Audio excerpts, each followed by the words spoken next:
PI LCB यांच्या संदर्भातला विषय होता। संदीप पाटील एलसीबी एकच असतो, चार थोडीच आपल्याकडे तत्कालीन नाही।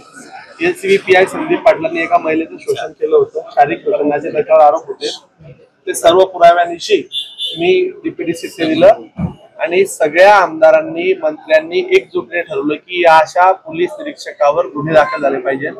त्याची एलसीबी वरनं हकालपट्टी आजच्या तात्काळ होणार आहे। त्याला एलसीबीतनं काढून त्यांच्यावर गुन्हे दाखल करायची कारवाई चालू झाली। दादा तुम्हाला धमकी देण्यात आली होती असा आरोप आहे, त्या एलसीबी पीआयने तुम्हाला धमकी दिली होती। ते असे म्हटलेत की जर आमदाराकडे गेले तर मी गोळी घालून देईन, मलाही गोळी घालून देईल, आमदाराला गोळी असं ते बोलले। ते सगळे पुरावे मी आता पोलिसांकडे सगळे सादर करणार आहे। असं आहे की एखाद्या ती महिला एका प्रकरणाच्या संदर्भात त्यांच्याकडे न्याय मागण्यासाठी पोलिसांना तक्रार घेऊन गेली होती। त्यांनी त्याच्याशी सलगी केली, सलगीचं प्रेमात रूपांतर झालं, प्रेमाचं रूपांतर लग्नाचं आमिष दिलं आणि त्या महिलेवर त्यांनी सतत वारंवार अनन्वित अत्याचार बलात्कार केला। लग्नाला जेव्हा तो नकार द्यायला लागला तर ती महिला त्यांनी सांगितलं की माझी बायकोकडनं मला अडचणी आहेत, आम्ही आता डिवोर्स घेतोय, अशा पद्धतीचं ही महिला नंतर त्याच्या बायकोलाही भेटली। तर त्यांच्याही पत्नीने असं सांगितलं की त्यांचे 4-5 ठिकाणी ऑलरेडी अशी प्रकरण आहे, मी स्वतः वैतागली आहे। आणि नंतर तिला लक्षात आलं की तिची फसगत झाली आहे। त्यांनी पोलीस स्टेशनचा सगळा धाक तिला दाखवला, शिवीगाळ केली, दमदाटी केली। म्हणजे पोलीस सदरक्षण आहे, खलनिग्रह आहे। आपण पोलिसांकडनं जी अपेक्षा करतो ती जळगाव जिल्ह्यातला एलसीबी पीआय हाच जर महिलांचं शोषण करायला लागला तर मीही हा सभागृहात प्रश्न मांडला की आता आपण कोणाकडे जायचं। जर आमदारांवरच जर काही धमकीचे सत्र येत असेल तर आमदार सुरक्षित नसतील, महिला सुरक्षित नसतील, तर अशा पोलीस अधिकाऱ्यांना वचक दाखवला पाहिजे, त्यांना गुन्हा दाखल झाला पाहिजे।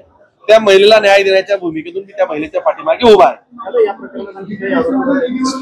याच्यामध्ये आयुष आणि पियुष नावाचे 2 भाऊ आहेत। त्यातला आयुषचं नाव तो कायम तिला वारंवार फोन करणे, त्या महिलेचं एकदा अबॉर्शन सुद्धा झालेलं आहे तिचं, म्हणजे तुम्हाला ते सगळं कळलं।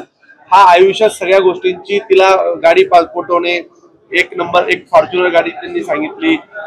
आता सगळ्या त्या महिलेची व्यवस्था करण्यापासून त्या महिलेला दमबाजी करण्यात त्याचं नाव आलेलं आहे। त्या आयुष नावाच्या मुलाने, त्याचं सरनेम आयुष मरिया, त्यांनी ते सगळं त्याच्यामध्ये ते पण इन्व्हॉल्व आहेत। आणि हा आयुष या जिल्ह्यातल्या बऱ्याचशा मोठमोठ्या तुडी पाणींमध्ये काही ठिकाणी कुठे रेड पाडायची, कुठे काय करायचं, या नियोजनामध्ये हा आयुष असायचा। तर तोही तपास करायला लावला। त्याला पोलिसांनी 2 भावांना गनचे परवाने दिले आहेत। ते कशासाठी दिले, त्यांच्या जीवाला ते असे काय कामं करतात की ज्यांना गनचा 2 भावांना परवाना द्यावा लागला, त्यांचं व्यवसायाचं स्वरूप काय आहे हेही मी आता एसपींना सांगणार आहे। ते गनचे परवाने रद्द करणार आहे। ते गुन्ह्यात जर असतील, आयुषचा गुन्ह्यामध्ये सहभाग प्रथमदर्शी दिसतोय त्या महिलेने मला दिलेत पुरावे, त्यात आयुष्याला गुन्हा दाखल झाला पाहिजे ही आता आहे। एकंदरीत महिला जी आता फिर्याद देईल त्याच्यानंतर या गुन्ह्याचं कळेल। पण या जिल्ह्यामध्ये कुणी अधिकारी अशा पद्धतीने वागेल ते आम्ही खपवून घेणार नाही। तो कितीही वरिष्ठ अधिकारी असू द्या, महिलांना जर असुरक्षितता असेल तर त्यांच्या पाठीमागे उभं राहण्याचं काम लोकप्रतिनिधी म्हणून मीही करणार आहे। त्या एलसीबी पीआयला जेलमध्ये जावं लागेल।